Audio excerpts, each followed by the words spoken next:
Bonjour. Bonjour. Avec l'idée d'un éventuel conclave en 2025 qui approche, on se replonge un peu dans l'histoire fascinante du Vatican, ses traditions, ses secrets. Mhm. Et ça fait remonter des histoires parfois assez folles. D'ailleurs, est-ce qu'on connaît bien cette légende tenace d'une femme qui aurait été pape? Ah, la fameuse papesse Jeanne. Exactement, la papesse Jeanne. C'est intriguant, non? Allez, on va creuser un peu ça. Oui, alors autant dire tout de suite, mettons les pieds dans le plat.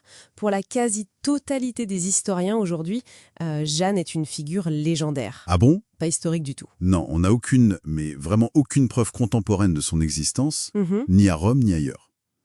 Mais ce qui est passionnant, justement, c'est de voir comment cette légende s'est construite Mhm. et pourquoi elle a duré si longtemps. D'accord.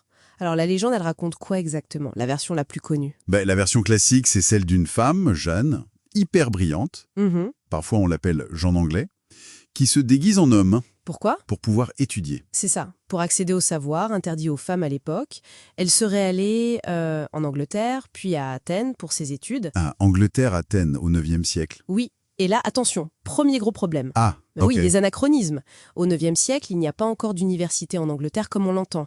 Et Athènes, N'était plus la grande Athènes. exactement, ce n'était plus du tout le centre intellectuel majeur qu'elle avait été. Donc déjà, le décor, il est un peu bancal, disons. D'accord, je vois. Mais bon, poursuivons la légende. Elle arrive à Rome. C'est ça? Expert speaker. Voilà. Et là, son intelligence, son savoir impressionnent tout le monde. Elle gravit les échelons. Lectrice, notaire. Oui, même cardinal selon certaines versions.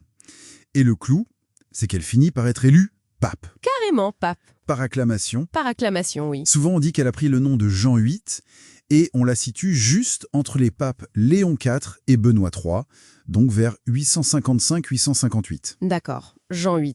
Et c'est là que ça coince vraiment avec l'histoire, avec un grand H. Pourquoi? Qu'est-ce qui coince? La chronologie, elle est formelle. Léon IV meurt en juillet 855. Et Benoît III, lui, il est élu quasiment dans la foulée. Ah oui, si vite. Oui, même si son couronnement a été un peu retardé pour des raisons politiques jusqu'en 858. Mais il n'y a tout simplement pas de trou, pas de vacances du siège pontifical de 2 ans ou plus entre les deux pour y caser un autre règne. Et on en est sûr de ça? Absolument sûr. On a des preuves matérielles, des pièces de monnaie frappées au nom de Benoît III dès 855, on a des chartes, des documents officiels. La continuité entre Léon IV et Benoît III est très bien établie. Pas de place pour une Jeanne pape. D'accord, donc chronologiquement, c'est impossible. Mais la légende, elle s'arrête pas là, j'imagine. Il y a un rebondissement? Ah oui, le coup de théâtre. C'est même le point culminant de l'histoire. Racontez. Eh bien, lors d'une grande procession solennelle à Rome, souvent on dit entre le Colisée et Saint-Clément, ou Saint-Pierre et le Latran, Oui. le pape Jean, en pleine cérémonie, s'écroule, pris de douleurs terribles. Et là, stupeur générale. Il accouche d'un enfant. Devant toute la foule. Non. Ah! Incroyable. La supercherie révélée en public. Exactement, le scandale absolu. Et ça finit comment pour elle? J'imagine que ça finit mal. Ah oui, très mal. Les versions varient un peu, mais c'est toujours violent. Soit elle meurt en couche, là, sur place. Devant tout le monde. Oui.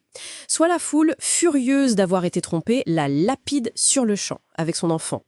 Une fin tragique dans tous les cas. C'est terrible.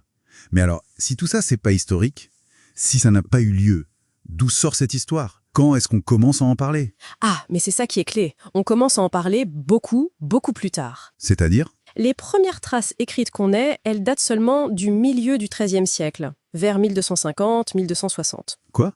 400 ans après les faits supposés? Exactement. 400 ans de silence. Le premier à l'évoquer un peu sérieusement, c'est un chroniqueur dominicain, Jean de Mailly. Et puis surtout, celui qui va vraiment populariser et fixer la légende, c'est Martin le Polonais, un autre chroniqueur très lu, vers 1280. Martin le Polonais. Oui.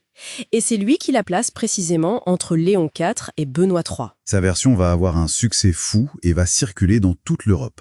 400 ans après. Mais pourquoi cette histoire plaît autant à ce moment-là? Quelle était l'idée? Elle va être très vite récupérée en fait.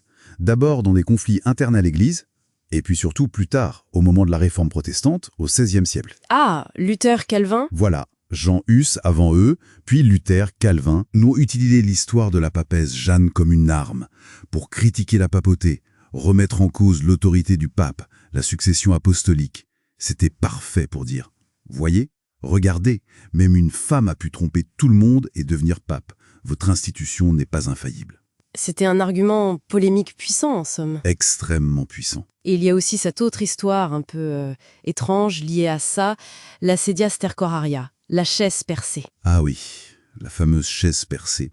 Alors la légende raconte que, justement, pour ne plus jamais se faire avoir, Pour être sûr que c'est bien un homme. c'est ça, on aurait instauré un rituel. Après son élection, le nouveau pape devait s'asseoir sur cette chaise spéciale trouée et un jeune diacre ou un cardinal passait la main par-dessous pour vérifier l'anatomie. Pour vérifier qu'il avait bien ce qu'il fallait. Exactement. Et il devait annoncer à voix haute la phrase célèbre « Dios habet et benependentes ». Il en a deux et il se pente bien. C'est incroyable.